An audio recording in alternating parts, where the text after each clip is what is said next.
aussi merci à tous ceux qui sont en Zoom, certains, je sais, assez loin de Lyon. Voilà, donc nous venons de tenir notre assemblée générale juste avant du réseau Vie. Voilà, sachez qu'on a fait un exercice tout à fait correct. Je me permets de redire que notre association ne vit que de dons. Et comme vous le voyez dans nos lettres hebdomadaires, on porte de plus en plus de projets. Je ne vais pas les réénumérer là maintenant. Voilà, c'était simplement, sachez que si à un moment ou à un autre vous souhaitez faire des dons, c'est avec plaisir que nous les recevons chez le réseau Vie. Je vais tout de suite laisser la parole, parce qu'on aime bien tenir les horaires au réseau Vie sur les conférences, à Alain Fumé qui s'est occupé de toute l'organisation de la conférence pour présenter le docteur Pisocher. Voilà, vous m'excuserez pour les notes, voilà, j'ai pas tout appris par cœur. Donc, Pascal Pissochet, qu'on a eu le plaisir de rencontrer tout à l'heure, est médecin depuis 1987 et s'est intéressé assez rapidement aux addictions, en particulier autour de la médecine comportementale. Elle s'oriente plus franchement à partir de 2011 vers la pratique hospitalière tournée vers les addictions. Elle complète sa formation universitaire par une approche théologique au sein de l'Institut Jean-Paul II et se forme en parallèle aux méthodes de régulation naturelle de la fertilité, notamment en lien avec le clair que beaucoup connaissent. Son expérience de praticienne, éclairée par l'approche chrétienne, en fait un témoin privilégié des addictions diverses, dont celle liée à la perte, volontaire ou non, d'un enfant in utero. Elle en a tiré un livre qu'on pourra découvrir tout à l'heure, Maternité blessée, guérison et renaissance du lien mère-enfant après un avortement. Ils n'entendent pas, c'est ça? Ils n'entendent rien du tout. On avait eu ce problème. Donc, je suis désolé pour ceux qui sont en ligne, les joies de la communication électronique. Tout le monde sait que l'électronique et surtout la communication sont des choses extrêmement fiables, sauf assez régulièrement. Voilà. Est-ce qu'ils entendent là?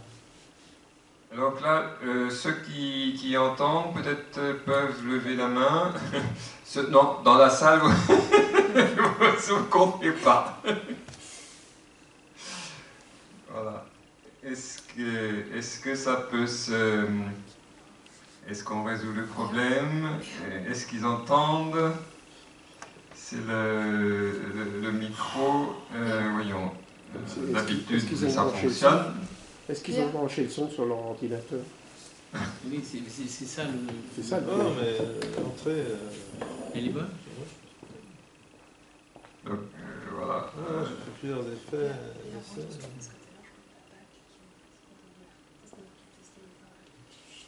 J'ai plusieurs fois. Je vais relancer toute la réunion.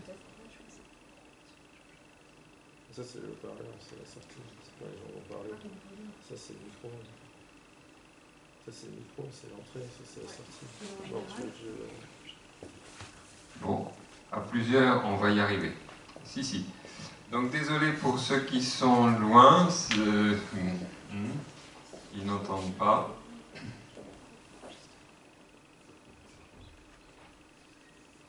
Bon, pas que je peux pas. Ouais, je pense que je vais parce que je peux pas. Mais dans ces cas-là, les gens peuvent se reconnecter facilement. Par contre, j'ai fait, on doit passer, je sais pas. On doit passer maintenant. Vous êtes à quel endroit? Ici, là, avec vous. Et habituellement, pour Je suis très ici maintenant, vous savez. Je travaille à Nancy. J'ai travaillé pendant plus de 20 ans au CHU de Nancy, libéral, et je travaille depuis 2011 maintenant en psychiatrie, au département d'addictologie. Mais je fais de l'addictologie depuis 1990 en fait. Et je travaille également sur tout le Grand Est pour Association Addiction France, tandis que ça part des centres d'accueil de toxicomanes, toutes sortes d'addictions. Donc mon bataille, ce sont les addictions à la base. Puis voilà, c'était à peu près juste, il y a quelques petites nuances. Voilà.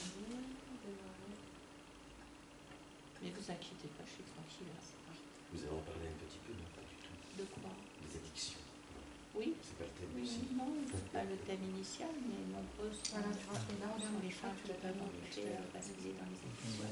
C'est pas l'audio de l'ordinateur que je... Notamment celui-ci. Si, c'est ça. Recording in progress. On avance.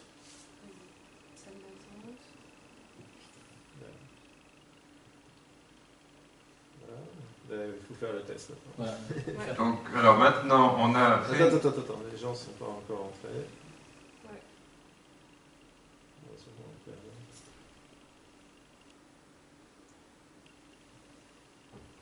On peut commencer un test là. Voilà, voilà. Donc ceux qui entendent, lèvent la main juste pour qu'on a fait la manipulation. Ah, c'est bon, regarde, tu vois, il y en a une qui lève la main. Bon, bah, écoutez, c'est très gentil. Merci de voilà. Donc c'était une petite manipulation à faire et qu'on n'a pas fait. Voilà, ça vient. Donc je ne sais pas si je reprends la présentation, donc ça permettra de reprendre. Donc excusez-nous pour les petits détails techniques. On est toujours à la merci de cette électronique dont on nous vante la fiabilité. Pascal Pissochet est médecin depuis 1987 et a commencé à s'intéresser à la dictologie à partir des années 90. Elle s'oriente à partir de 2011 vers la pratique hospitalière, tournée toujours vers les addictions.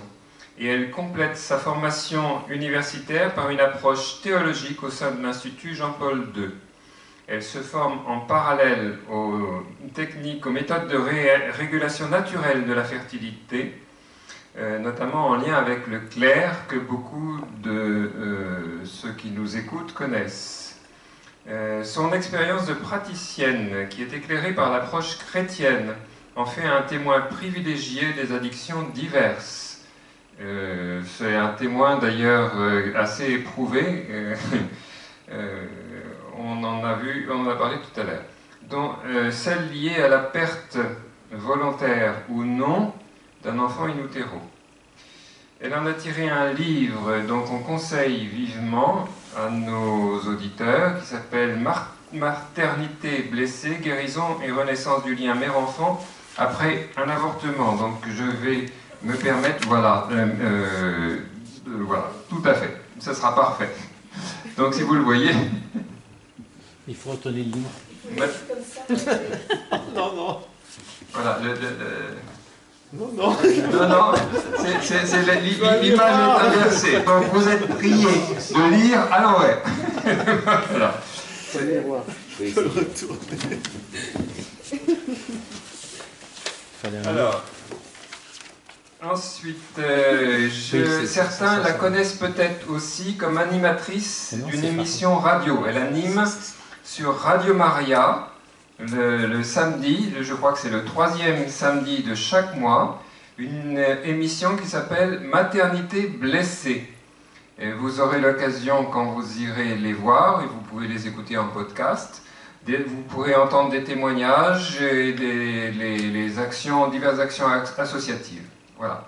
Est-ce que j'ai oublié quelque chose de marquant? Non, c'est très bien, c'est parfait. Toute petite remarque, en fait, en matière d'addictologie, je travaille en addictologie depuis 1990 et 2011, en fait, c'est mon entrée dans un centre de psychiatrie au département d'addictologie. Mais je pratique l'addictologie régulièrement depuis 1990. Et pour le reste, je vous dirai ça.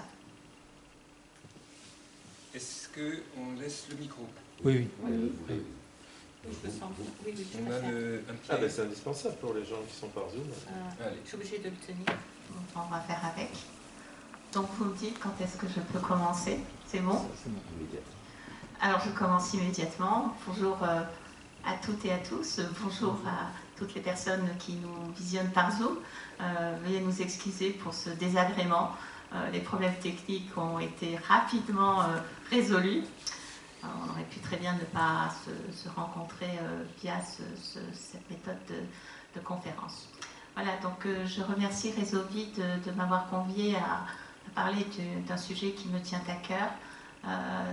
Merci Patrick Récipon, merci à tous ses collaborateurs, Alain pour votre présence et tous les autres. Merci d'être venus m'écouter. Donc j'ai la joie. Il y a quelqu'un qui n'entend pas, j'entends. Les autres entendent, donc la personne qui n'entend pas, qu'elle augmente son son, parce que tout le monde entend. Voilà, donc si... Ah ben oui. il faudrait qu'elle coupe son son, que toutes les personnes qui nous écoutent coupent leur son. Tu as la possibilité. Coupez vos micros. Désactiver tous les sons. Parce qu'en fait, on va plus entendre les écoutants que ceux qui parlent.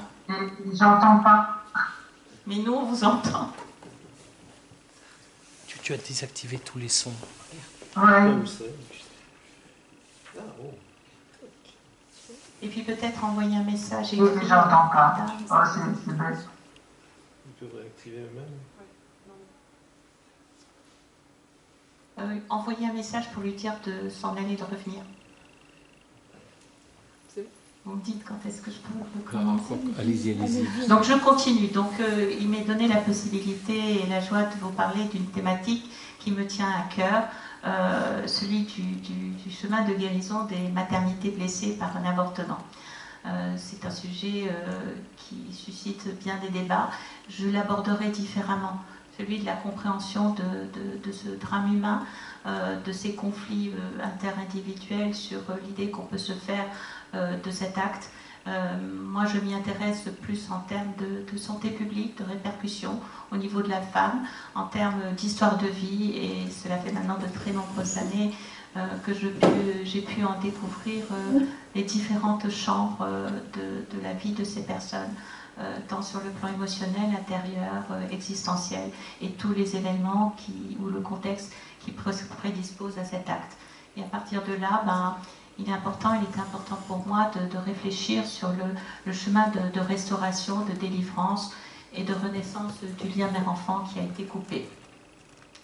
Donc merci au Réseau Vie qui m'a permis de parler de cette thématique. Merci également à Catherine Cantenot qui nous a fait une très belle lettre d'information concernant les risques de l'avortement pour la santé de la femme et de sa famille.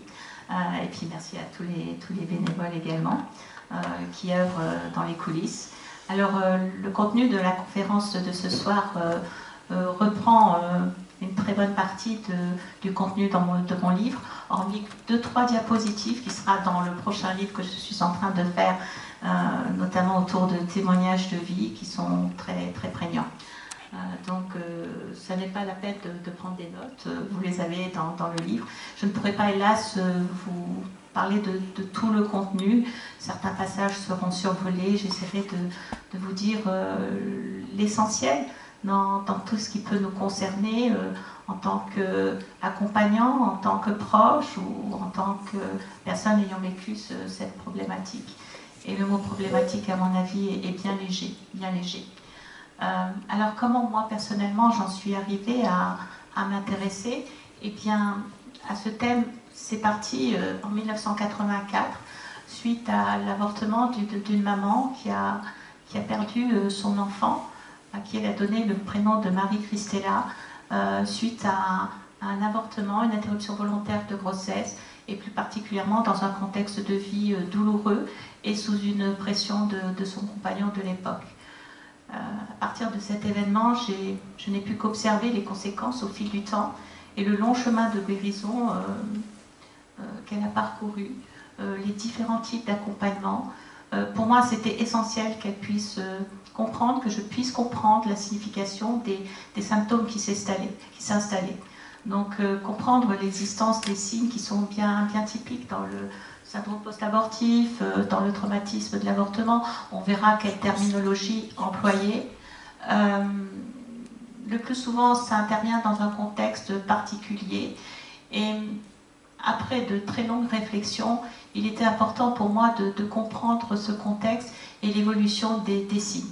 Donc je termine un peu par la fin en matière de symptômes, en matière de continuité, de défilement des symptômes. eh bien, je me suis aperçue que les symptômes du traumatisme de l'avortement évoluent dans ce que j'appelle la triade évolutive, sur laquelle s'inscrira les symptômes du traumatisme de l'avortement. Alors, qu'est-ce que la triade évolutive du traumatisme? Eh bien, il commence par des douleurs et des signes qui, initialement, ne sont pas évidents. Pourquoi? Parce qu'ils sont anesthésiés. Je qualifierais cette anesthésie d'artificielle. C'est véritablement un artifice qui efface tout ce qu'il y a de plus douloureux, tout ce qu'il y a de plus profond. Et chez cette maman, comme chez beaucoup de mamans, il y a un refoulement de la douleur morale, un refoulement psychique et de tout ce qui s'est passé, voire même parfois du contexte, et elle ne finit par ne plus se souvenir exactement comment les choses se sont passées, ne plus ressentir. Il faut faire face, il faut enfouir, mais surtout ne pas revivre ou comprendre ce qu'il s'est passé. Donc une femme qui n'ose pas témoigner ou parler de ce qui s'est passé, ou qui se crée une vérité apparente, oui, elle en a besoin, parce que si elle devait rentrer dans ce qu'il s'est passé, ça serait extrêmement douloureux. Et c'est pour ça que les femmes qui finissent par faire ressortir les signes pour diverses raisons, eh bien, ça peut être extrêmement douloureux, voire être de l'ordre du choc post-traumatique, et c'est considérable. Donc la première étape de la triade évolutive, c'est ce silence douloureux dans lequel s'installe le traumatisme, le traumatisme comme un cri qui se tait, un cri qui s'étouffe. En gros, c'est comme si on la bâillonnait de ce qu'elle peut ressentir, surtout ne rien dire. C'est véritablement un iceberg. Alors, ce qui est étonnant, c'est qu'au départ, il y a quelque chose qui paraît froid, qui paraît complètement retenu. Et puis, au fil du temps, ça va ressortir, et ça va être quelque chose, par contre, de bouillant, comme volcanique, où véritablement les flammes de la douleur vont ressortir plus ou moins en fonction du contexte, en fonction du traumatisme, en fonction des capacités de résilience ou non de la femme. Donc ce silence douloureux, c'est ce cri qui s'étouffe. Et puis le deuxième stade, c'est ce que j'appelle l'explosion des symptômes, plus ou moins importante, après une période de signes psychologiques plus ou moins sournois. Donc dans le silence douloureux, il peut y avoir des signes, sachant que ces trois stades peuvent s'imbriquer l'un par rapport à l'autre. C'est une manière générale de voir le défilé. Et puis, progressivement, il y a effectivement une expression plus patente, plus évidente de la douleur, des signes, avec différentes portes d'entrée, différentes typologies d'expression. Mais c'est beaucoup plus ouvert, et ça peut atteindre parfois des signes de cauchemar traumatique. Et c'est pour ça que j'appelle cette deuxième étape l'expression ou le cauchemar traumatique. Mais là, la conscience n'est pas toujours véritablement touchée, tellement la personne a été saisie, figée au départ, et puis ensuite, combien les symptômes sont invalidants et peuvent empêcher la prise de conscience ou la réflexion sur le lien qu'elle peut établir avec ce qu'il s'est passé, avec cet avortement, avec tout ce qui l'a amené à avorter. Surtout ne pas revenir dans l'histoire, se protéger de revivre son traumatisme ou ses traumatismes. Donc c'est une protection. Et enfin, le troisième stade qui se crée au fil du temps, et en tout cas qui se finalise, c'est celui de la conscience, qui se fait toujours d'une manière douloureuse. C'est l'éveil douloureux de la conscience. Et à partir de là, dans la compréhension de ces stades qui vont évoluer au fil du temps, eh bien, la personne, la maman, pourra cheminer dans son chemin de guérison, généralement multidimensionnel. Donc un cheminement au travers de cette triade, avec une adaptation de l'approche de sa problématique en fonction du stade, en fonction de l'histoire. Et les approches vont être multidimensionnelles. Il y aura certes une approche psychologique, parce qu'on sait bien que tout l'aspect psychologique est perturbé, est touché, mais il y a aussi tout l'aspect, et la maman de Marie-Christella a suivi tout ce parcours. Actuellement, elle est merveilleusement heureuse de s'être délivrée de cette terrible souffrance. Il y a aussi l'accompagnement spirituel essentiel, on y reviendra, sans compter toutes les associations, les méthodes artistiques, psychosomatiques, et tout cela ne peut se faire, et je le dis, que dans un chemin de foi et d'espérance, aussi bien en fraternité, dans des accompagnements médico-psychologiques, avec des associations spirituelles ou non. Donc voilà, 100 fois sans espérance, c'est un peu compliqué, voire ça devient plus qu'un parcours de combattant. Et quand la personne est accompagnée, eh bien là, on peut espérer qu'elle puisse cheminer plus rapidement qu'elle ne l'aurait fait. Le pire est de complètement refouler et de voir apparaître les signes exploser tôt ou tard, que ce soit au bout d'1 an, 5 ans, 10 ans, 30 ans. Moi, j'ai vu certaines mamans souffrir 30 ans plus tard, exploser de douleur 30 ans plus tard, suite à un événement particulier. Donc on n'est jamais totalement à l'abri, et quand une personne ne souffre pas de son avortement, bon, on ne va pas bousculer, tant mieux. Ça ne veut pas dire qu'il faut y aller non plus. Mais ce que je veux dire, c'est qu'on n'est pas à l'abri que ça explose malgré tout après. Est-ce que c'est vraiment une résilience? Est-ce que c'est vraiment un travail psychothérapeutique qui a permis de se libérer, voire spirituel? Ou est-ce que c'est pas quelque chose qui a été refoulé et qui peut s'exprimer un jour ou l'autre? Voilà. On peut plus ou moins le voir. Moi, je vois certaines femmes qui ont avorté, qui disent qu'ils s'en sont sortis, mais je sens bien qu'il y a quelque chose qui est coupé, qui est arrêté, qui ne chemine plus vers l'espérance, vers la plénitude. Je vois que le mystère de la vie a été éméché. Et ça se repère quand on se met en communion avec une personne qui a vécu de tels traumatismes. On n'en sort pas indemne. Et l'intérêt pour vraiment renaître de ces cendres et de cette terrible douleur, c'est de rétablir un lien avec son enfant parti. Alors pour nous, les croyants chrétiens, c'est parti au ciel. Pour d'autres, c'est dans leur cœur, c'est dans leur espérance, c'est dans un petit coffre au fond d'eux. Voilà, il est essentiel d'éveiller vis-à-vis de chacune des personnes qu'on rencontre, on accompagne déjà sa propre spiritualité. Sans spiritualité, ça devient, à mon sens, un peu illusoire, et on risque de basculer vers une forme d'agressivité qui est seulement le témoin d'une souffrance très profonde. Éviter de juger toutes ces réactions. Chacune des personnes qu'on peut rencontrer a sa manière d'exprimer sa souffrance ou la non-possibilité d'avoir souffert de quelque chose qui est particulièrement traumatisant. Là, c'est un poème de la maman de Marie-Christella, je passe. Donc, pour nous, il est important de s'y intéresser. Et moi, dans mon activité professionnelle, je peux vous dire que nous avons vraiment affaire à une réalité.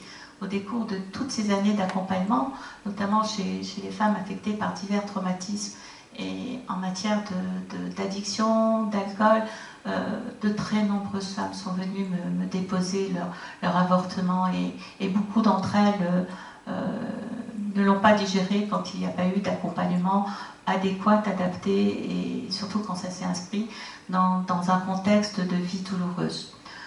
Donc de très nombreuses femmes sont venues déposer comme si le traumatisme leur collait à la peau, et je dirais même mieux, collait à leur âme. Surtout que très longtemps, personne n'osait en parler, et fort heureusement les langues se délient, et il faut que ça continue.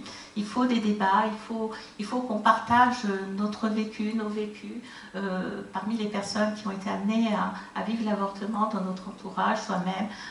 Il faut avoir l'audace de parler et de se rejoindre dans ce qu'on ressent pour aller vers la vérité. Donc pour moi, c'est réellement un problème de santé publique, et il faut oser. Il faut que toutes ces femmes qui se taisent en parlent. Là, j'ai vu récemment, en lisant les informations, que certaines femmes demandent des jours de congé après un avortement comme pour une fausse couche. On peut donc supposer que c'est pas banal, on demande des congés maladie que quand il y a quelque chose qui nous a affectés. Voilà, donc moi en tant que médecin, je me suis sentie, obligée n'est pas le mot, je me suis sentie le devoir de les aider, de les accompagner. Et comme l'aspect médico-psychologique ne peut pas tout régler, je me suis très vite rendu compte que l'efficacité n'était que pleine qu'à partir du moment où il y avait un accompagnement spirituel que j'ai pu réaliser avec le monde spirituel dans mes activités associatives et spirituelles, et je l'avoue, religieuses. Donc j'ai observé de très belles guérisons. Et c'est pour ça que je vous en parle. Il faut qu'on puisse faire un pont, une alliance entre l'humain et le divin, entre le médico-psychologique, le psychiatrique et le spirituel. Chacun en fonction de sa sensibilité, bien évidemment. Voilà, dans un esprit toujours fraternel, sans jugement, en acceptant l'autre comme un frère, comme une sœur de cœur. Donc, à qui s'adresse ce chemin de guérison? Eh bien, ce chemin de guérison s'adresse déjà aux mamans qui ont vécu le traumatisme de l'avortement, celles qui ne souhaitent pas guérir, pensant qu'elles le sont, laissons-les. Elles peuvent malgré tout s'y intéresser si elles le souhaitent. Donc, toutes les mamans demandeuses d'aide, d'accompagnement dans leur souffrance, dans leur douleur, mais aussi les papas. Dans mon livre, j'en parlerai peut-être pas ce soir, mais vous verrez que des papas, certes, certains ne se sentent pas concernés, mais d'autres souffrent réellement, souffrent de détresse ou souffrent de ne pas avoir été considérés dans cette grossesse. Et puis tous les accompagnants, les personnes de l'entourage, souhaitent savoir, mais comprendre, avoir la connaissance nécessaire, la compréhension nécessaire pour pouvoir les accompagner. Donc cette conférence, ce livre s'adresse à tout le monde. Après, je donne la possibilité, si certains passages sont un peu ardus, d'apporter oralement, par téléphone ou tout autre moyen, d'apporter les compléments nécessaires pour aider la personne à cheminer dans sa guérison ou dans l'accompagnement d'une personne en difficulté. Donc il était important pour moi de mesurer, pour les professionnels, de mesurer les conséquences dans le chemin de guérison à court, moyen et long terme. Et dans notre approche, on va se sensibiliser essentiellement à l'interruption volontaire de grossesse, mais il ne faut pas oublier tous les autres types de morts périnatales qui sont, hélas, à prendre en considération de par la douleur engendrée. Donc je rappelle le rôle essentiel du monde médico-psychologique et spirituel, la nécessité de comprendre les répercussions dans la genèse, dans l'apparition, si vous voulez, du syndrome post-abortif, et l'indispensable accompagnement adapté et personnalisé pour toute personne qui le demande. C'est une priorité que de considérer ce vécu traumatique de ces femmes dans leur histoire, pas la nôtre, parce qu'on comprend, c'est leur histoire, c'est les rejoindre là où elles en sont. Donc, et également le contexte, et comment elles vont exprimer, et le plus souvent, il est clair que c'est dans une forme de silence de leur âme et de leur chair, avec longtemps, et elles me le confirmeront, c'est cette disproportion entre ce qui est exprimé et le contenu enfoui et refoulé, comme un iceberg. On ne va pas crier sur les toits de douleur, surtout par rapport à un acte aussi important, aussi lourd de conséquences. Et ce vécu douloureux, il peut se réveiller tout au long de l'existence. Parfois, comme je vous l'ai dit tout à l'heure, de très longues années après, quand la conscience commence à ressurgir, déjà par les symptômes et ensuite par l'éveil douloureux de la conscience. On est dans la triade évolutive. Et là, on pourra, en fonction du stade, approcher cette souffrance psychologique, mais aussi la souffrance spirituelle. L'un ne va pas sans l'autre, c'est essentiel. Mais aussi la représentation que ces femmes se font. On ne peut pas, d'une femme qui n'a jamais été confrontée à la religion, en faire une religieuse dans la compréhension du processus spirituel, du traumatisme de l'avortement. On ne peut pas lui faire lire la parole de Dieu. Non, c'est la rejoindre là où elle en est, avec sa conscience, sa compréhension, ses représentations. Et là, elle pourra revivre ce qui s'est réellement passé dans son cœur, dans son affect, dans ce qu'elle a pu dire, dans ce qu'elle n'a pas pu dire, dans ce choix qu'elle a fait ou qu'elle n'a pas fait, dans cet acte. Revivre, refaire l'histoire et mieux la comprendre. Pourquoi elle en est arrivée là? Qu'est-ce qui a prédisposé? Dissocier l'acte de la personne pour prendre du recul et comprendre ce qui l'a mené à la douleur et au traumatisme. Voilà, c'est important tout cela. Et le chemin de guérison, comme je le disais tout à l'heure, va se faire dans une double approche. Une approche à la fois humaine, empreinte de compréhension, de connaissance et de sollicitude, dans toutes les réflexions intérieures nécessaires, multidimensionnelles, du traumatisme, mais aussi dans une communication adaptée, empathique, proche de l'autre, en disposant de toutes les ressources possibles. Celles qu'on a, on ne peut pas avoir toutes les ressources, hein. On ne peut pas faire le sacrement de réconciliation si on n'est pas prêtre. Si on est médecin, on peut faire l'accompagnement psychothérapeutique, donc en fonction des outils dont on dispose, mais comprendre. C'est proposer à celle qui le demande ou qui le réclame ou qui fait appel à un chemin de guérison en tenant compte des différentes sphères, médico-psychologiques, psychosomatiques, psychiatriques, artistiques, fraternelles, associatives. Et je le redis, une approche spirituelle. Alors pour nous, les chrétiens, il est clair que l'approche dans une démarche en Christ est très intéressante et très porteuse de résultats. Et je rappellerai pour cela le livre de Laurence Fritz, Se relever après un avortement. Moi non plus, je ne te condamne pas. J'ai eu l'occasion de discuter avec lui et de reprendre certains de ses aspects, de ses connaissances, de sa pratique dans mon ouvrage pour l'aspect spirituel. Donc tout cela va nous mener vers un chemin d'espérance et de guérison pour qu'elle puisse se libérer. C'est vraiment un chemin de restauration qui s'oriente progressivement au rythme de la personne vers la sérénité et la plénitude. Alors, comment définir le traumatisme de l'avortement? Quand on regarde les ouvrages, j'ai le sentiment qu'on fait un peu un étalage des signes. Oui, effectivement, il y a plein de signes de souffrance. Mais est-ce vraiment la définition? Il m'était demandé de bien réfléchir sur cette définition, et l'année dernière encore, j'avais l'impression que c'était un peu comme un millefeuille qui accumule les signes et dire voilà, il y a ça, ça, ça, il y a un traumatisme de l'avortement. Ça ne m'a pas suffi. Alors j'ai réfléchi, j'ai médité, j'ai prié, et puis ces dernières semaines, la révélation. J'ai enfin compris qu'il fallait donner une définition plus éclairée, et je dis bien plus éclairée, au traumatisme de l'avortement. Parce que ça n'est pas n'importe quel traumatisme. C'est un traumatisme qui touche au cœur de la création. Nous avons été créés. Un enfant peut être créé aussi. Quelques cellules embryonnaires sont l'amorce d'une vraie création. Donc, vraiment, c'est quelque chose d'important de comprendre jusqu'au plus profond de ce qu'il se joue. Et quand on mesure les répercussions du traumatisme de l'avortement, eh bien déjà, il y a une définition qui m'embête passablement. C'est quand on dit que c'est engendré par une interruption volontaire de grossesse. Interruption. À mon sens, et pas que le mien d'ailleurs, il serait plus juste de définir ce terme par le terme arrêt de la grossesse. Car la grossesse, elle ne pourra plus jamais reprendre le cours de l'accueil de la vie. Donc ça n'est pas une interruption. C'est vraiment une rupture, une coupure qui s'opère à la fois dans la dimension physique, mais aussi la dimension métaphysique de l'être. Ce n'est pas rien. Et il y a vraiment une coupure physique et dans la dimension métaphysique, eh bien, pour cette personne qui a vécu cette coupure, il est difficile de se laisser habiter par la dimension intérieure et personnelle, cette dimension qui nous ouvre vers l'infini, vers l'absolu.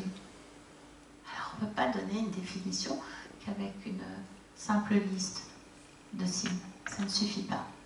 Alors la définition que je vais vous apporter, elle va s'inscrire dans le cœur de la création. Elle va s'inscrire dans celui qui a créé.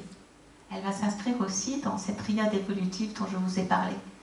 Donc on parle de traumatisme de l'avortement ou de syndrome quand il y a toutes les répercussions, notamment psychiques, qui empêchent la dynamique humaine et créatrice de voir plus grand, de voir plus loin et d'ouvrir aux dimensions de l'humanité. Cet acte impacte ainsi sur la chair, sur l'esprit et sur son âme. Ça fait beaucoup de signes. Et là, on pourra mettre tous les signes qu'on observe. Mais ils sont inscrits dans une logique. Et le plus souvent, ces signes, systématiquement, très souvent, s'inscrivent dans des douleurs secrètes. Voilà le premier aspect de la définition du traumatisme de l'avortement. Le deuxième aspect, on va monter en grade. Et on va mesurer que c'est du sérieux. eh bien il y a un risque important de faire perdre à cette femme, d'impacter ce savoir qui est inscrit au plus profond de nous-mêmes, au plus profond de son être. Impacter quoi? La vie, et plus particulièrement la vie humaine. C'est pas rien. Un enfant dans notre ventre, c'est une vie humaine qui se prépare à naître. Mais il n'y a pas que ça. Il y a aussi, en plus de cet impact profond dans ce savoir inscrit, cet élan perpétuel qui se perd vers la transmission et sa dimension spirituelle propre.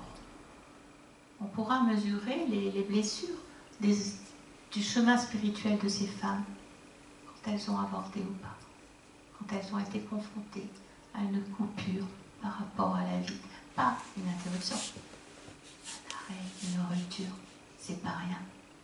Et tout cela, dans un sens existentiel qui normalement devrait nourrir nos inclinations naturelles, nos 5 inclinations naturelles. Alors peut-être que vous n'en avez jamais entendu parler. Eh bien, je peux vous dire que toutes les femmes qui ont vécu l'avortement sont moins blessées sur 2 d'entre elles. La blessure de transmettre la vie, première inclination naturelle. La blessure aussi de l'inclination naturelle de protéger la vie. Donc, la transmission de la vie, protéger la vie. Ce sont 2 blessures qui sont profondément blessées chez la femme qui a avorté. Après, effectivement, il y a d'autres mécanismes. Vous avez les autres inclinations naturelles qui sont de protéger la vie, de faire le bien, d'éviter le mal, d'établir un lien social. Mais ces 2 premières sont essentielles. Voilà. Donc, voilà la définition du... Je ne sais pas si vous l'avez, mais de toute manière, je la mettrai par écrit. Alors ça, c'est pas dans mon livre actuel, ça sera dans le prochain. Vous voulez que je donne la diapo? Oui, à la limite, envoyez cette diapo, oui. Non, mais maintenant... Oui. Oui. Numéro combien? Mais de toute manière, je vais passer à une autre diapo, mais... si pour les personnes, c'est important d'avoir cette diapo, il y a 2 diapos que vous ne retrouverez pas, c'est cette diapo de la définition, et puis celle où je parle de la triade évolutive. Vous pouvez envoyer à tout le monde par mail, mais elles seront intégrées, cette réflexion sera intégrée dans mon prochain Quel livre. numéro? Il y a la 9, La 9. et puis la première, c'est la 4, la triade évolutive. Je suis en train de les montrer là. Ah, pardon. Donc la 4, celle que vous commentez. La 4, la triade La 4. évolutive. Voilà. Ok. Et puis la 9. Mais on peut les faire parvenir, si certains le souhaitent. Parce que c'est essentiel, hein, c'est du tout nouveau. Vous avez la primeur.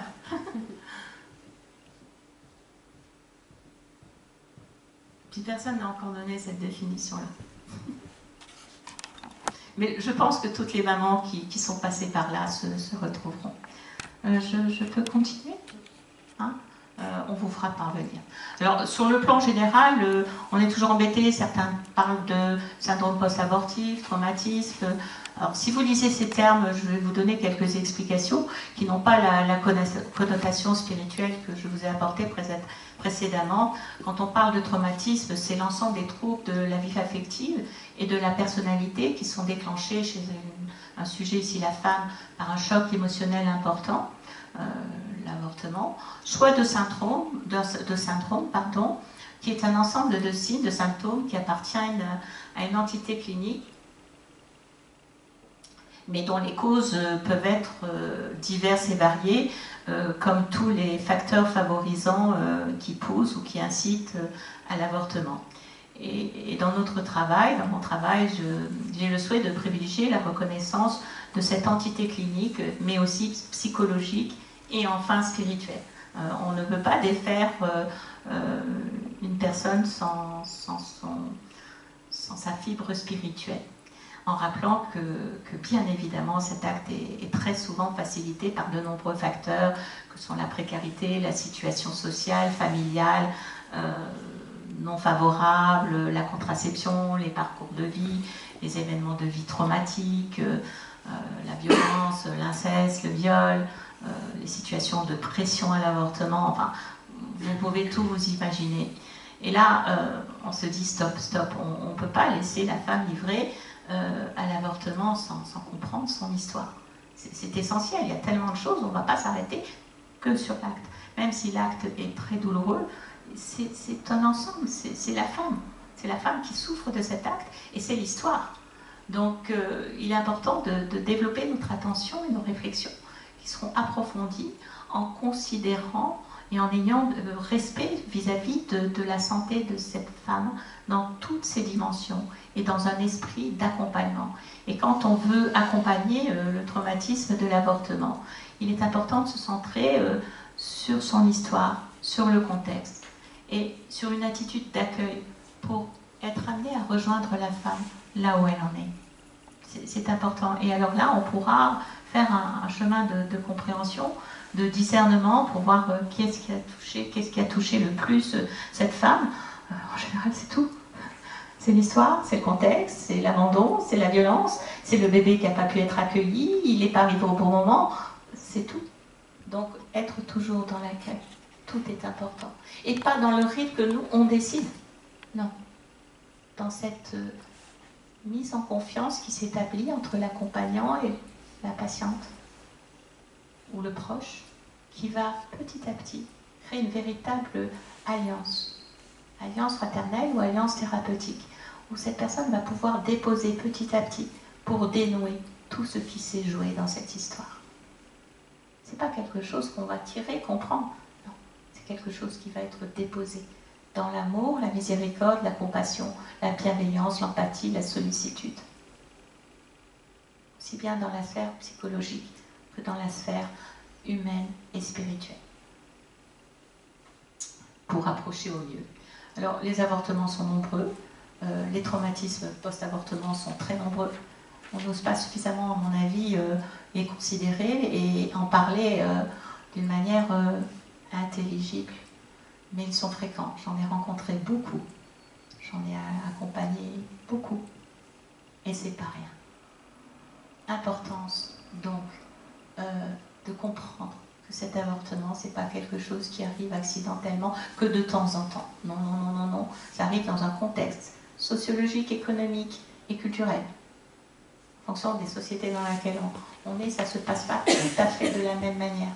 Donc comprendre le contexte de cette femme et surtout également, enfin, tout est important, la situation personnelle dans laquelle elle se trouve, qui peut engendrer ou la mettre vraiment dans un état de détresse ou d'impasse, qui va la pousser à avoir des poussées. Ça ne veut pas dire que c'est une personne qui dit allez, vas-y. Non, ça peut être une situation qui la pousse à faire ça, qui l'amène à faire ça. Donc il serait simpliste de considérer que cette décision d'avorter est prise en toute sérénité et de ranger les raisons pour lesquelles elles le font comme des raisons d'ordre personnel. Non. Non, non, non, non, non. Personnellement, je n'ai jamais vu aucune femme le faire avec légèreté. Oui, vous verrez des femmes qui se justifient. Ben, c'est un moindre mal plutôt que de devoir confier le fait qu'au fond, c'était peut-être pas ce qu'elles voulaient. Mais sont-elles prêtes à pouvoir le dire? C'est terrible de perdre un bébé. Surtout que ça aurait été dans d'autres situations, elle l'aurait gardé. Alors, n'allons pas arracher un cœur qui pourrait se briser. Laissons ces femmes cheminer tranquillement et apporter ce qu'on peut leur apporter en fonction de la providence et de ce qu'elles attendent. Mais en tout cas, beaucoup de femmes sont amenées à souffrir de l'avortement. Et déjà, on peut commencer par s'occuper d'elles. C'est important. On ne peut pas les laisser. Parce que quand elles sont amenées à souffrir de ça, c'est parfois dramatique, insoutenable, avec des conséquences psychologiques dramatiques qui peuvent mener à la dépression, à l'anxiété, au stress post-traumatique, voire même aux tentatives de suicide, qui sont des fois dans des contextes extrêmement violents, plastiques. Elles ne cherchent même plus à être aidées. Elles ne veulent que se condamner, échapper à ce qui s'est passé, à une vie qu'elles croient ne plus pouvoir reconstruire, qu'elles ne peuvent plus accueillir.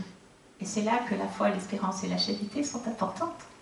Pour dire, mais non, une vie c'est important, on est né pour l'éternité.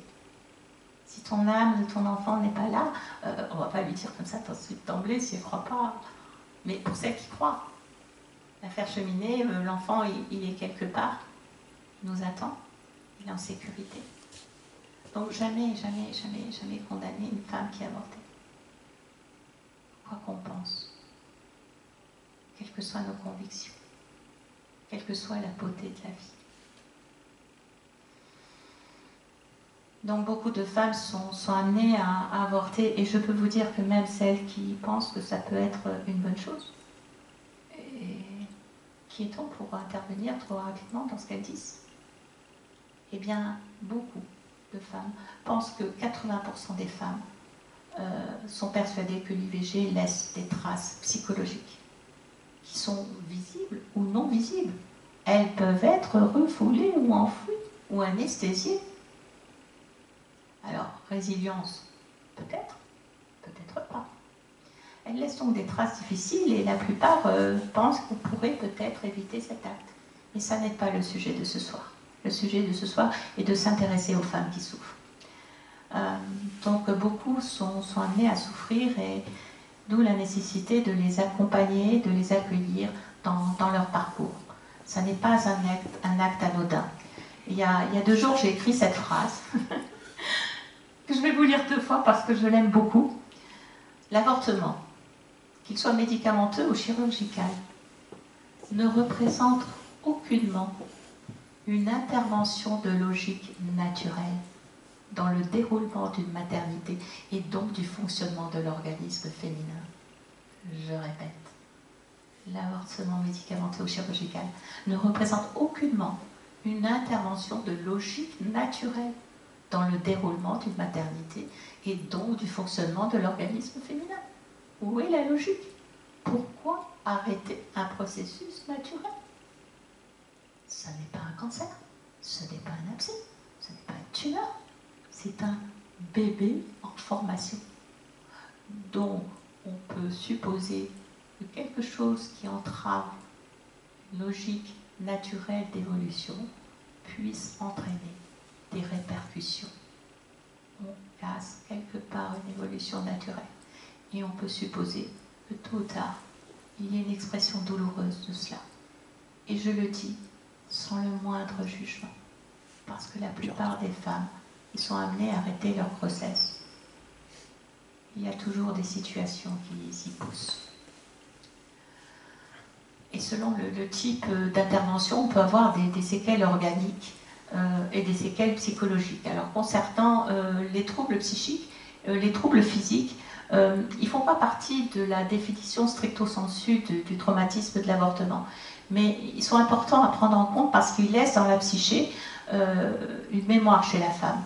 Et ils doivent être pointés parce qu'ils peuvent, mais surtout pas engendrer une forme de culpabilité ou d'incompréhension. C'est important parce que quand on accompagne ces femmes, laissant une trace, ils peuvent entraver, la mémoire des signes physiques peuvent entraver le chemin de plénitude. Alors dans les complications physiques, vous l'aurez entre autres dans la lettre d'information du réseau Vie, si vous avez l'occasion de les contacter.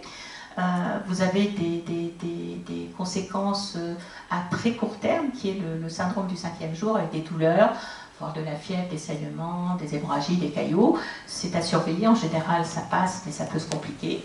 Et puis vous avez toutes les autres complications physiques à court terme, sont les un peu plus fréquentes en tout cas, les lésions de l'utérus, des caillots de sang, des hémorragies. Alors ne me dites pas que ça n'existe pas. Il y a encore 1 mois, j'ai une jeune fille qui a failli mourir. Elle a fait simplement un avortement par voie médicamenteuse. Elle ne savait pas trop si elle devait faire ou pas. Elle a fini par commencer à prendre ses comprimés et elle s'est désistée. Et quand elle s'est désistée, elle a été dire à la sage-femme, je ne veux plus avorter, je ne veux plus. Et la sage-femme lui a dit, mais attendez, si vous le gardez maintenant, il va être mal formé. Alors elle ne savait plus quoi faire, elle a pris les autres comprimés. Et elle a été victime d'hémorragies extrêmement intenses. Elle a été hospitalisée en urgence pour recevoir des transfusions. Elle a failli mourir. Ça arrive. Ça arrive. Alors on n'en parle pas, mais moi je l'ai vu. Le nombre de femmes qui ont eu des hémorragies, je l'ai vu. J'en ai entendu parler, j'ai eu des témoignages. ça existe. Donc vous avez des lésions de l'utérus, des hémorragies, des suites infectieuses, en général un chlamydier, des endométrites, plus fréquemment chez la jeune fille, les déchirures et les hémorragies, parce qu'il semblerait, je ne sais pas si c'est tout à fait vrai, probablement puisqu'il y a eu des études, le pouvoir protecteur de la glaire cervicale est un peu moins important, un peu moins efficace que chez les personnes plus âgées. Mais vous avez aussi des complications physiques, des dérèglements au niveau des menstruations, la stérilité, des fausses couches, des prématurités, des grossesses extra-utérines, une mortalité périnatale un peu plus importante. Heureusement qu'elle n'est pas trop importante, parce que là je pense qu'on ferait quelque chose. Voilà, donc il faut quand même être au courant de ces études, et dans mon ouvrage vous verrez les différentes références qui rapportent tous ces éléments-là, qui vous permettront quand même qui nous permettront de réfléchir. Et puis progressivement, on va basculer vers des signes qui vont rentrer vraiment vers le syndrome post-avortement, avec l'aspect psychosomatique, les répercussions fonctionnelles, les migraines, les douleurs abdominales dans les entrailles. Hein, vous savez bien que quand on est anxieux, ça nous porte sur le ventre dans les examens, ou, voilà, où on vend, je sais pas, on allait faire une représentation théâtrale, enfin qu'importe. Pour ces sujets-là, mais pas celui que nous traitons ce soir, évidemment. Il peut y avoir des perturbations dans le comportement sexuel, des douleurs, des refus de la sexualité, des dyspareunies. Alors, dyspareunie, c'est des douleurs au moment de l'acte sexuel, au moment de la pénétration vaginale, qui est le témoin de quelque chose qui a souffert psychologiquement, comme un rejet de la sexualité, comme un rejet de ce qui s'est passé dans le passé, parfois une manière de se punir ou de se faire mal. Voilà, c'est pas rien. Ça renvoie à quelque chose qui a été douloureusement vécu, parce que certaines peuvent même associer l'acte sexuel à la grossesse et à l'avortement. Non, je ne veux plus revivre ça dans l'inconscient de la femme. Il peut y avoir des tas d'explications, bien évidemment. Je fais au plus simple, hein, on ne dispose pas d'une centaine d'heures ce soir, je crois. Et puis, il y a toute la réflexion illémorphique. Je vais vous passer cet aspect-là parce que peu de gens connaissent la notion d'illémorphisme, cette notion un peu philosophique qui va vers la spiritualité, où il y a une compénétration de l'âme qui va se laisser affecter par le traumatisme de la chair. L'âme compénètre dans le corps et interfère avec son corps, avec l'esprit, et comment l'âme va être touchée par ce qui est touché dans son corps, et comment même le corps va exprimer ce qui a été touché dans l'âme. Alors, je ne vous dis pas, c'est très complexe. Mais si vous voulez voir plus simple, eh bien, on redescend d'un niveau, on descend je descends le niveau de spiritualité. Je viens dans ce qu'il y a de plus commun parmi nous, on est dans le monde. On va plutôt dire, donc je passe un petit peu, je vais davantage parler de rupture de cheminement naturel maternel. Donc on revient à la maman. On va faire plus simple. Il y a vraiment une souffrance physique et psychique qui se crée. C'est-à-dire que dès sa conception, au départ, la femme est orientée dans son corps et dans son esprit vers la maternité, par la féminité qu'elle reçoit de ses gènes, contenus dans tous les noyaux de ses cellules et de son corps, et par une maturation pleine de sa fertilité, qui s'est mise en place pour se prolonger durant plusieurs années, grâce aux hormones qui participent aussi au développement du corps de la femme, mais aussi son cœur de mère, son esprit de femme maternelle. Je ne parle pas de toutes les situations où certaines femmes peuvent être blessées dans cette inclination naturelle à la maternité. Nous avons des tas de raisons. Et là, l'avortement va briser le cheminement naturel d'une maternité et devenir souffrance. Les conséquences sont là, et le corps va parler. Il traduit de lui-même l'événement. Nombreuses sont les femmes qui ne pensaient pas ressentir ce qu'elles ont ressenti après. Aucune ne s'imaginait que cela pouvait être aussi douloureux. Et je peux vous le dire. J'ai côtoyé des femmes pour qui c'était indicible, enfouies jusqu'au plus profond de leur chair, et qui se sont condamnées d'un tel acte. Comment cette femme, qui est initialement porteuse de vie, peut se sentir blessée dans sa chair par l'avortement et de surcroît présenter des séquelles psychosomatiques, physiques, et qui finit donc par présenter ces séquelles psychologiques. D'autant plus. Et les pédopsychiatres en parlent, notamment le docteur Bell, dans son livre « Identité conceptionnelle et gestation psychique ». Il nous parle de ce lieu, de cet espace important, qui s'appelle l'espace maternel de différenciation et d'identification psychique de l'être humain conçu, comment la mère va interagir avec le bébé, en fonction de la manière dont elle se crée en tant que femme, en tant que mère, et comment le bébé va se nicher, aussi bien au niveau biologique qu'au niveau de la psyché maternelle. Plus une grossesse est bien vécue, plus le bébé sera bien. Si je peux me permettre, je vais me faire un peu ce plaisir. Pour mon fils aîné, j'ai chanté la même chanson tous les jours. Quand je serai KO d'Alain Souchon, eh bien, je peux vous dire que quand je lui ai passé après la naissance, il l'a reconnu tout de suite. Bon, mon chant lexical, mon chant musical n'était pas très élaboré, mais je l'aimais bien et je voulais faire un test et effectivement, il a reconnu la chanson. Donc, il y a vraiment un lien qui se crée entre le bébé et la maman. Si on passe plus de musique classique, là on monte un niveau, il va développer des compétences plus élevées selon les travaux. Donc il y a vraiment un dialogue qui se construit aussi bien au niveau biologique que dans la psyché de la maman. Tout passe aussi beaucoup par la psyché de la maman sur la grossesse, mais pas que. Il semblerait que le bébé entende aussi les bruits du papa, les caresses, la voix du père. C'est tout un contact relationnel qui s'établit. Donc on peut imaginer que l'expression psychologique du traumatisme ne va pas être des moindres dans la mesure où cette situation biologique psychique est rompue en cas d'IVG. Comment va réagir cet être humain? Qu'est-ce qui va se passer? Eh bien il va se passer qu'il y a un malaise. Le fœtus et l'embryon ne pouvant se nicher, il y a véritablement un vide qui va se créer, un vide souvent traduit comme abyssal. Elles vont le sentir. Il y a quelque chose qui est parti. Et pas naturellement. Pas comme dans un accouchement. Hein. C'est pas la même douleur. Hein. Tu accoucheras dans la douleur, c'est pas la même douleur. La douleur d'un accouchement, c'est pour la vie. La douleur dans le départ d'un fœtus, c'est pour le vide. Je vous le dis. Les femmes que j'ai accompagnées sont loin d'exprimer toute la souffrance quand elles sont amenées à le vivre. Et cela doit être considéré avec respect. Et elles ne doivent pas dire c'est rien, parce qu'elles se culpabilisent. Il faut pouvoir séparer l'acte, les symptômes et la femme qui le vit.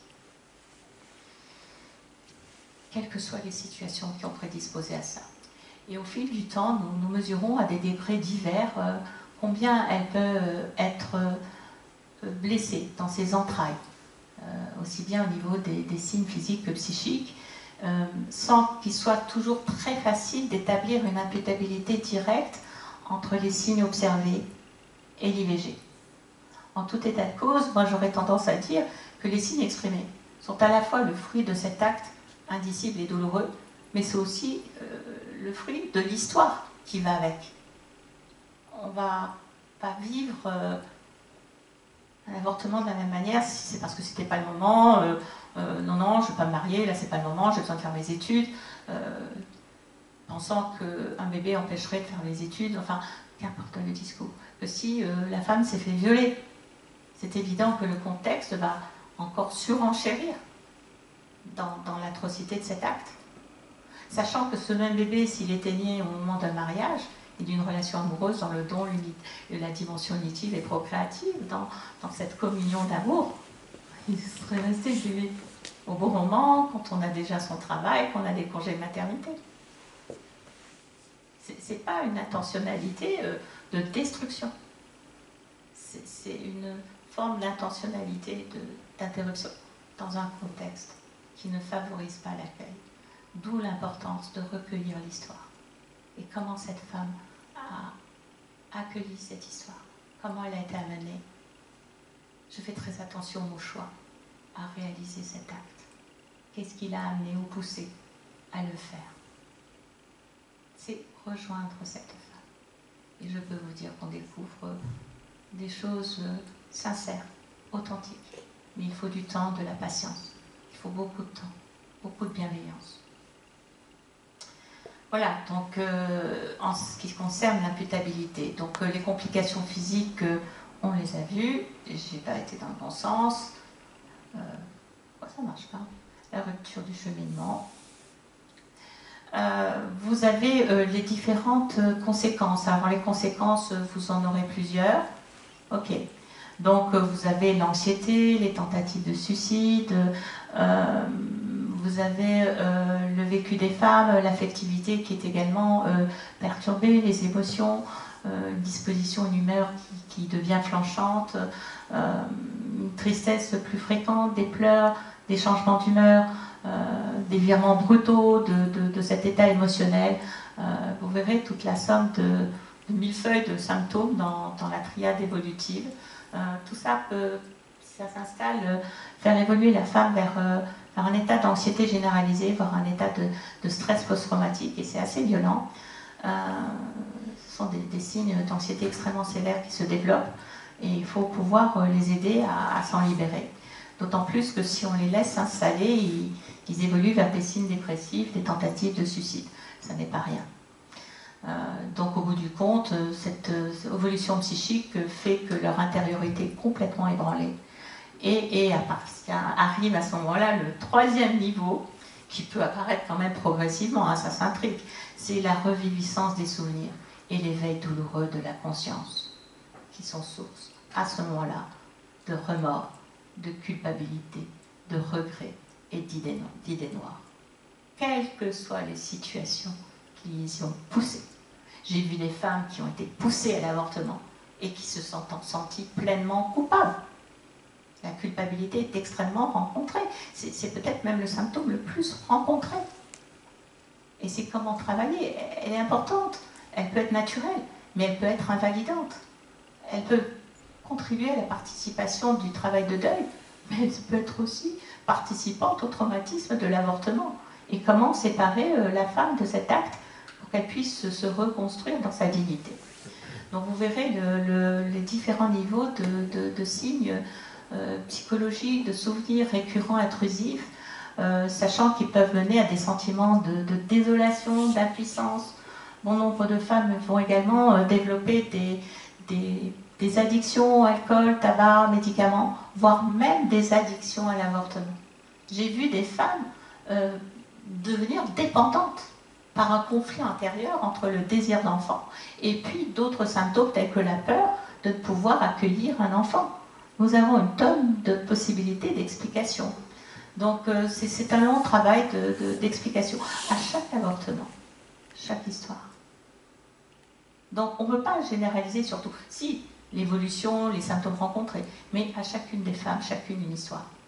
Parce qu'à long terme, elles peuvent se fragiliser, être écartelées entre le désir d'enfant et puis celui de ne pas pouvoir l'accepter en fonction d'un certain nombre de conditions. Voilà, on a les conséquences aussi au niveau des couples. Je vous laisserai le soin de vous y intéresser. Les conséquences au niveau des couples sont très fréquentes. Le traumatisme que l'on peut rencontrer aussi chez les pères, avec certains pères, même si certains ne sont pas concernés, certains peuvent être effondrés, peuvent vivre des moments de détresse. Vous pourrez voir les différents témoignages. Vous avez aussi des répercussions au niveau de la fratrie, des frères et sœurs. Si on laisse les enfants, les frères et sœurs livrés à cette histoire, ils peuvent développer pour certains le syndrome du survivant conceptionnel. Et avec la notion de plus qu'ils se demandent pourquoi eux, on n'a pas avorté pour eux, et pourquoi ils en sont réchappés et pas leurs frères. Il y a un tas de pathologies, psychopathologies observables. Voilà, donc nous avons plein de possibilités de conséquences à comprendre, à analyser, pour ensuite proposer un chemin de guérison. Ce chemin de guérison, il va se faire à différents niveaux. Il va se faire à différents niveaux. Sur le plan humain, médico-psychologique, il va se faire dans la sollicitude. Et sur le plan spirituel, il va se faire dans la miséricorde. Toujours dans un climat de grande bonté. C'est un accompagnement délicat, médico-psychologique et spirituel, qui va se faire aussi bien pour la sensibilité, les émotions et les pensées, mais la chair. Pour pouvoir libérer cette femme de cet indicible acte qui appelle au secours. Qui veut se faire vérité pour sortir de leurs ténèbres, de leur peine, de leur désespoir, voire de leur chagrin pour certaines. Beaucoup de femmes disent « mais je souffre trop, je n'y arriverai jamais, je n'arriverai jamais à m'en libérer ». J'ai lu l'histoire récemment d'une femme qui disait « pourtant j'ai été voir un psychologue ». Est-ce qu'on a bien accueilli toute son histoire? Surtout que cette femme garde l'espérance. On peut s'en sortir si on prend en compte toutes les dimensions de guérison. parce que sa détresse, pour certaines, peut être grande. Un accompagnement spirituel, en vérité et en conscience de leur acte, et surtout les approches vraiment bien structurées. C'est nécessaire. C'est nécessaire, on ne va pas faire n'importe quoi quand une femme est traumatisée. Donc il y a des accompagnements médico-psychologiques du traumatisme, un accompagnement éclairé avec un accompagnement des symptômes psychiques qui sont multiformes et complexes, et montrer que la vie de chaque homme est unique, importante, et que même leur propre vie peut être accompagnée et peut être délivrée de ces chaînes de la peine, du regret, des remords et de la culpabilité. Et pour cela, on revient au premier niveau de la triade évolutive, c'est sortir l'avortement du silence pour rentrer vers les soins.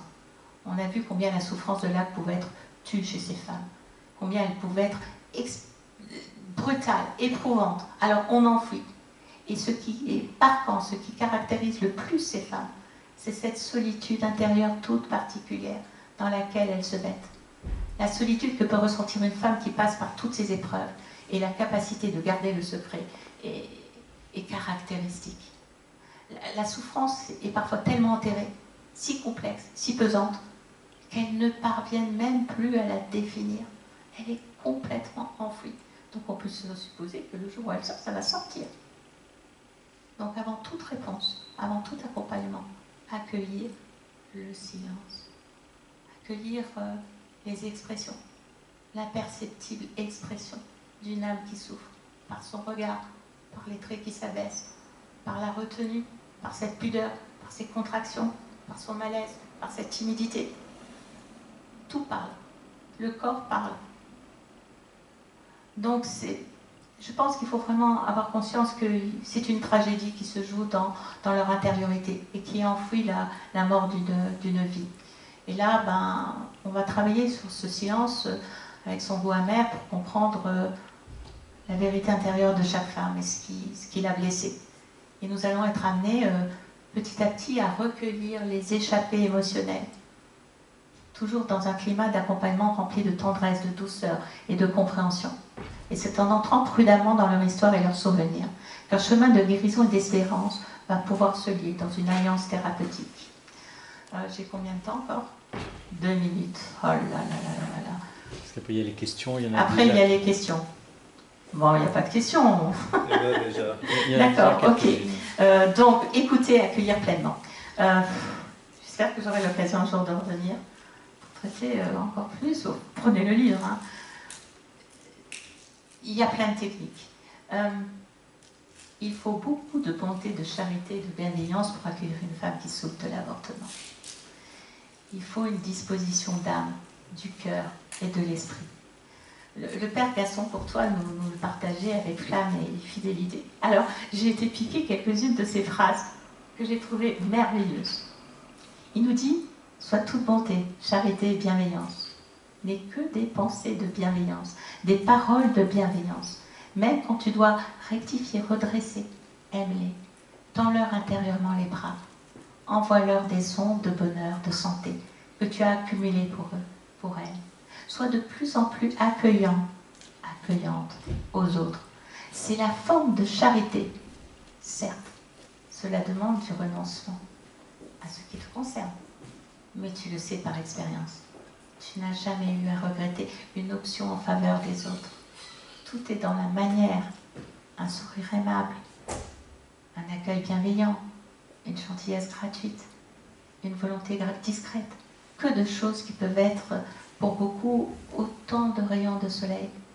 Un rayon de soleil, cela ne semble pas avoir de consistance. Il n'empêche que cela illumine et chauffe et resplendit.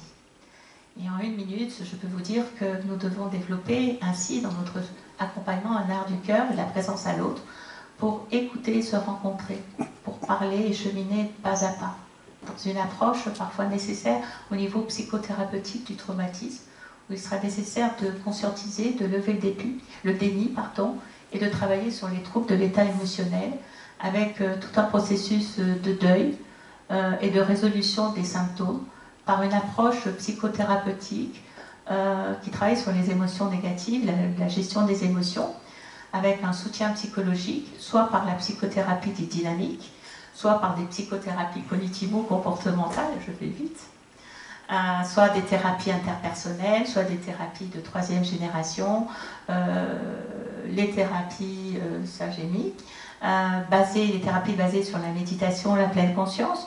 Vous retrouverez tout ça dans mon ouvrage. J'aime beaucoup aussi le MDR. Le MDR est une thérapie neurosensorielle qui travaille sur le psychotraumatisme avec les mouvements oculaires, qui permet de traiter l'information traumatisante avec les ressources actuelles par rapport à un traumatisme du passé. Et puis vous avez les prises en charge addictologiques, l'accompagnement des pairs, un retour essentiel vers une harmonie corps-esprit dans une alliance indispensable avec l'accompagnant. Ce qui est essentiel aussi, c'est le travail d'estime de soi sur le chemin de l'harmonie pour une meilleure restauration. Je propose pour certaines de mes patientes des relaxations psychosomatiques. Ce qui est fort intéressant, c'est quand elles s'associent à une psychothérapie relationnelle. L'art-thérapie est très porteuse également au niveau du corps et de l'esprit pour l'expression. Et enfin, une fois qu'on a fait tout ça, on dit ouf. Ah ben non, on dit pas ouf, parce que c'est un chemin très très long, j'ai bientôt fini. On dit pas ouf, eh ben c'est pas fini, parce qu'on a travaillé sur le corps, la psychologie, eh bien il faut s'attacher à l'âme, à la personne, à toute sa spiritualité. Pour les catholiques, ça sera le chemin de guérison dans la miséricorde de Dieu, dans une écoute sincère, authentique.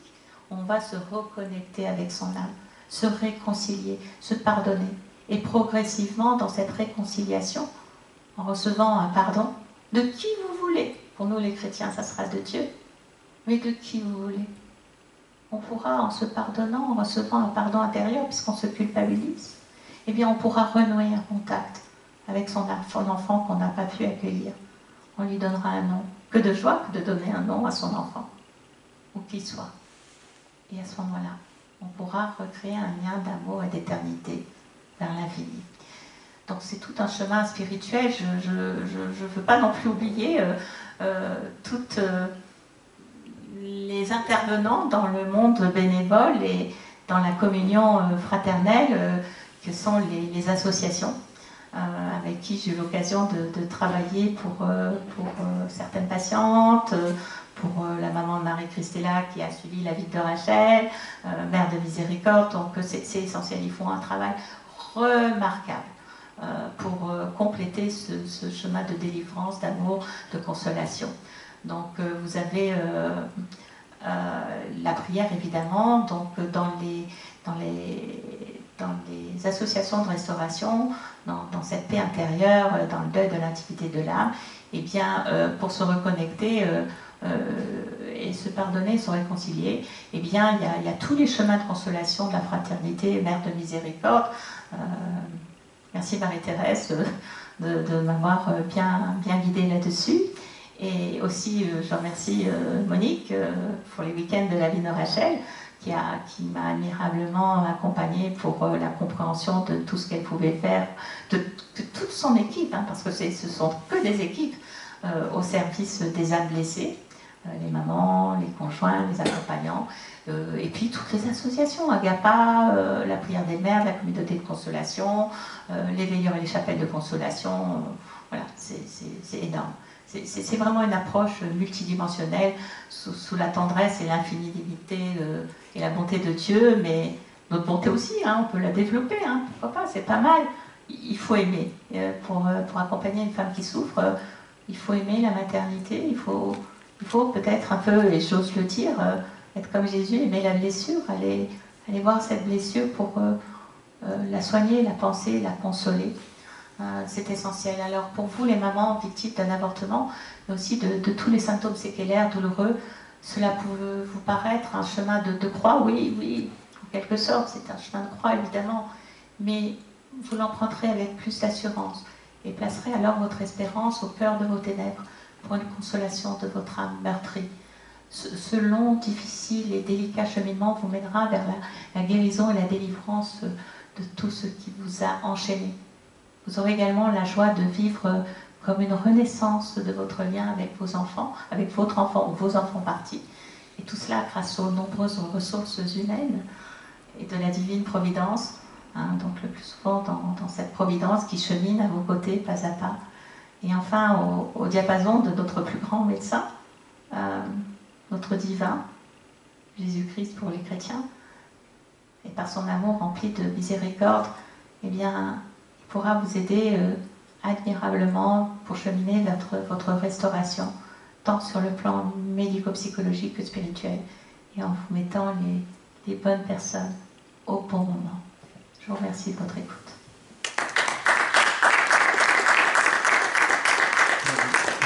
Il faut garder le micro pour les questions. Merci. Merci. Je propose, on a 10 bonnes minutes. En attendant que les questions arrivent, il y en a déjà. Bien. Donc juste pour démarrer, je me rappelle, on avait vu Grégor Pupin qui décrivait l'évolution du système législatif et juridique sous la forme un peu platonicienne. Des personnes qui sont, par exemple, dans les instances internationales, disent il y a l'esprit et la matière, c'est un instrument au service de l'esprit. On a plus de dignité si l'esprit a plus de pouvoir sur le corps, sur la matière. Là, ce qu'on a entendu ce soir, c'est que le corps parle à l'esprit, le corps agit sur l'esprit et sur l'âme.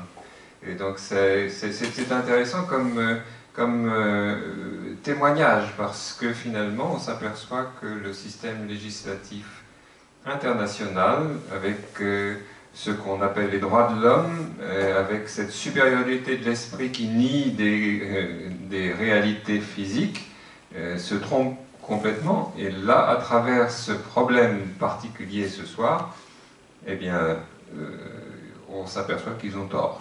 Voilà. Alors, on va laisser les questions. C'est toi qui l'ose. Donc, c'est moi. Alors, oula. Alors, on va commencer. Alors, première question. Non, en haut, y a-t-il un lien? Y a-t-il un lien? Y a-t-il un lien entre l'addictologie et l'avortement? Oui, monsieur Bernard et Marie-Thérèse Chevin, qui sont ici. Alors, voilà. Bonjour Marie-Thérèse, bonjour Bernard. Un lien entre les addictions. Vous savez, à partir du moment où on s'intéresse à l'addictologie, eh bien, il faut savoir qu'on va s'intéresser à tout ce qui peut être traumatique, douloureux, compliqué, soit en termes de facteurs favorisants, soit en termes de conséquences. Donc oui, parmi mes patientes, nombreuses ont eu recours, et j'en parle également dans mon livre, à l'alcool, pour calmer cette douleur indicible qu'est le traumatisme de l'avortement et d'avoir perdu une vie, oui. Mais il n'y a pas que l'avortement. Non, quand on rentre dans le domaine des addictions, on rentre dans le domaine de la souffrance. Et des liens entre souffrance et dans les deux sens, hein, et addiction. Alors, une question. Donc, une autre question. Donc, Madame Lecoufle, Monique Lecoufle, et les pères. Des liens entre addictologie et avortement ont-ils été observés pour eux? Des problèmes de stérilité l'ont été. Et les addictions? On parle de l'addiction à la pornographie, et la question est, est-ce qu'il y a d'autres addictions observées pour les pères? Bonsoir Monique, merci pour ta question. Je savais bien que tu m'en poserais une bien compliquée. C'est pas un piège que je te pose. Je sais. C'est juste parce que vraiment, nous voyons que c'est vrai que peu de papas font ces liens, mais il y a vraiment des hommes qui sont tellement touchés aussi bien sûr par ce syndrome post-avortement. Et comme toi, tu es addictologue, en plus, c'est vraiment précieux parce qu'il y a certainement des liens profonds, parfois tout à fait enfouis, encore plus que chez les femmes. Et voilà, et comme tu as une telle sensibilité, tu as approfondi beaucoup de choses, je me permettais de poser la question, parce que je pense que c'est important pour tout le monde d'être conscient à quel point il y a chez l'homme aussi, pas toujours et pas tout de suite, mais des résonances très profondes.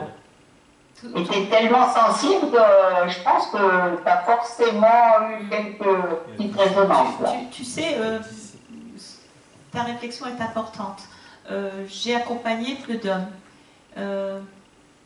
dans mon livre, j'en parle et il est clair que autant certains préfèrent fuir la situation pour diverses raisons, sans jugement, ou s'échapper de cette situation.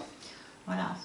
Puis d'autres sont amenés à en souffrir parce qu'ils n'ont pas été inclus dans cette maternité. On n'a pas reconnu en eux leur droit d'être père. D'autres vivent en même temps que la femme, presque autant. Il y a des chiffres importants que j'ai répertoriés, où des hommes peuvent vivre aussi la détresse de la femme, des douleurs, des souffrances, du chagrin.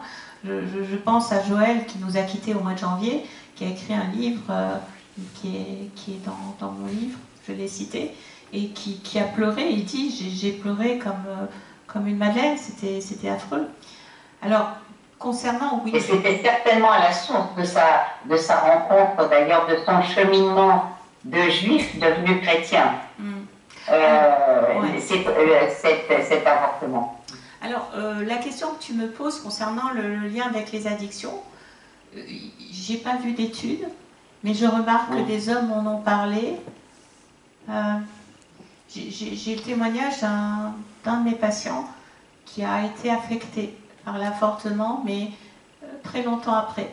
Et quand je retrace un peu son histoire dans ma mémoire, il semblerait que les choses se soient aggravées après cet avortement. Et on a senti le regret, l'amertume le rejoindre. Donc possible, c'est possiblement... oui, c'est possible. Maintenant, il n'y a pas d'études, donc je n'ai pas le droit d'affirmer quelque chose sans preuve. Hein. Tout ce que j'ai avancé ce soir, c'est tiré de nombreuses études et de mon expérience personnelle. Ce n'est pas à partir de quelques patients que je pourrais déduire. Mais on peut le supposer. Si l'homme a été blessé, de quelque manière que ce soit, bien sûr qu'il peut l'exprimer au travers des addictions, au travers de la peine, au travers d'un repli, au travers de difficultés de couple. Oui, bien sûr. On ne sort jamais indemne de traumatisme, quel qu'il soit.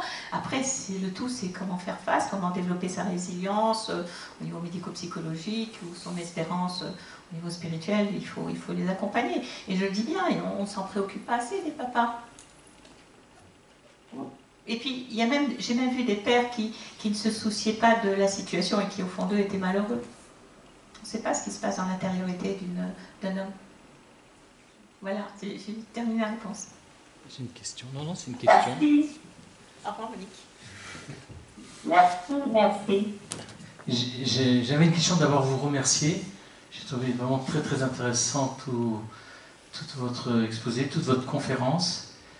Je retiens une chose, mais que malheureusement je savais, que la douleur est absolument indicible pour les femmes qui acceptent de prendre conscience de ce drame qu'elles ont connu, qu'elles ont un peu provoqué. Et je pense depuis des années et j'aimerais comprendre pourquoi ces femmes-là, après, n'essayent pas de témoigner. Et je comprends que c'est très difficile, et j'aimerais comprendre pourquoi très peu de femmes, pour pas dire ça se compte sur les doigts d'une main, acceptent de décrire ce qu'elles souffrent ou ce qu'elles ont souffert, de ce qu'elles ont eu, parfois aussi des chemins de guérison extraordinaires, comme vous dites, de façon à permettre aux autres femmes de ne pas vivre ça. Et pour moi, c'est un peu un mystère depuis des années, parce que maintenant, c'est des millions de femmes qui ont connu ça. Sur les millions qui ont avorté, il y en a sûrement des centaines de mille qui ont souffert tout ce que vous avez décrit. Et j'aimerais comprendre pourquoi elles entendent mal, pourquoi à la limite elles ne se retournent pas vers l'État, leur dire mais attendez, vous m'avez expliqué quand j'étais jeune que c'était extraordinaire, que j'avais acquis un droit de haute lutte, etc. Et en fait, pas du tout. Voilà. Je ne sais pas si je suis clair dans ma question. J'ai la réponse. Je me retiens. Excellente question. On dit souvent qui a bu boira, qui a souffert souffrira. Pop, pop, pop, pop, pop. Qui a souffert de l'avortement ne veut plus souffrir de l'avortement. Et parler de son avortement, c'est bien quand on est dans un chemin de guérison. Mais parler de l'avortement quand on a soi-même souffert pour aider l'autre, c'est une sacrée preuve de courage. Parce que il faut que le chemin de guérison soit bien costaud. Il faut vraiment qu'elle soit libérée. Et il ne faut pas qu'elle ait peur. Parce qu'elle repassera par les douleurs pendant un certain temps. Elle revivra Elle revivra les douleurs qu'elle sera capable de vivre pour certaines, tous les avortements de la Terre.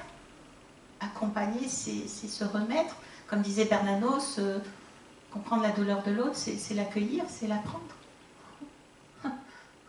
C'est le genre de douleur qu'on ne veut pas revivre deux fois.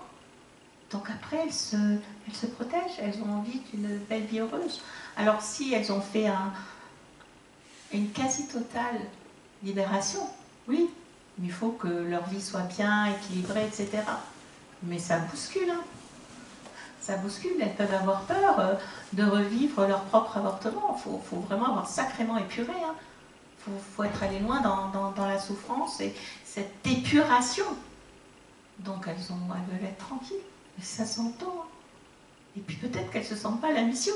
C'est pas donné à tout le monde d'aller protéger les femmes blessées. Et vraiment, moi, si je me permettais de faire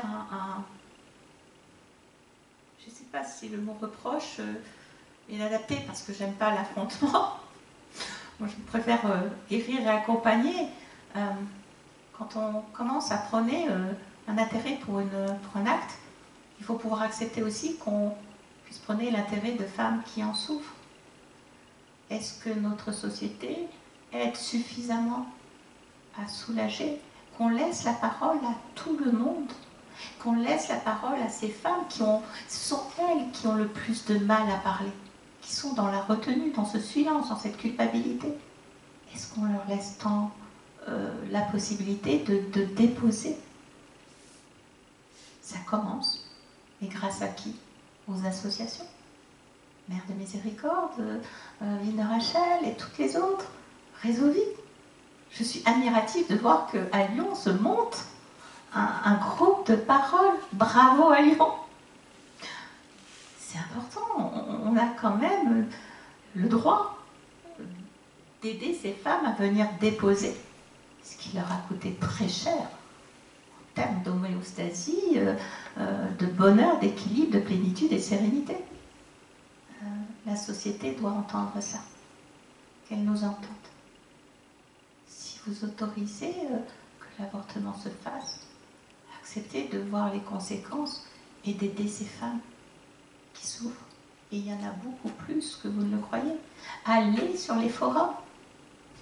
Allez vous mettre assises pendant des heures entières auprès de cette femme pour accueillir tout ce qu'elles ont à dire. Et je peux vous dire qu'elles en ont à déposer. C'est une question d'écoute humaine, pas une écoute politique ou économique. On va finir par une dernière question. Oui, la dernière question, parce qu'on a un peu dépassé l'horaire, donc on va essayer de tenir. Donc, est-ce qu'il y a une dernière question? Est-ce qu'on a pris toutes celles qui étaient...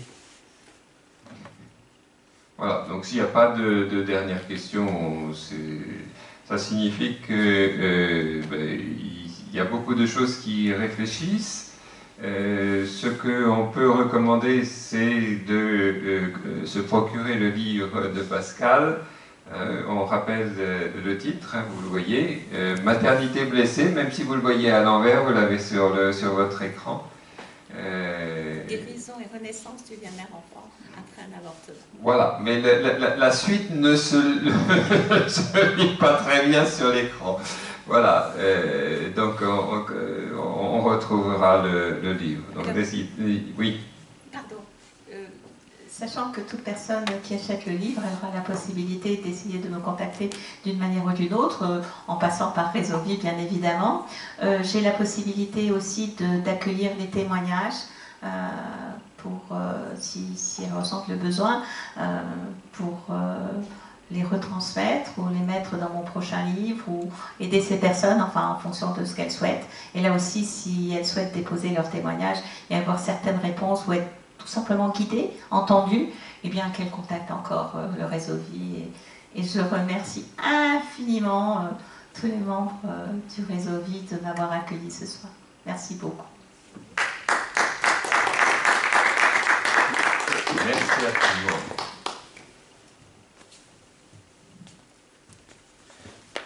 Et vraiment merci. Recording.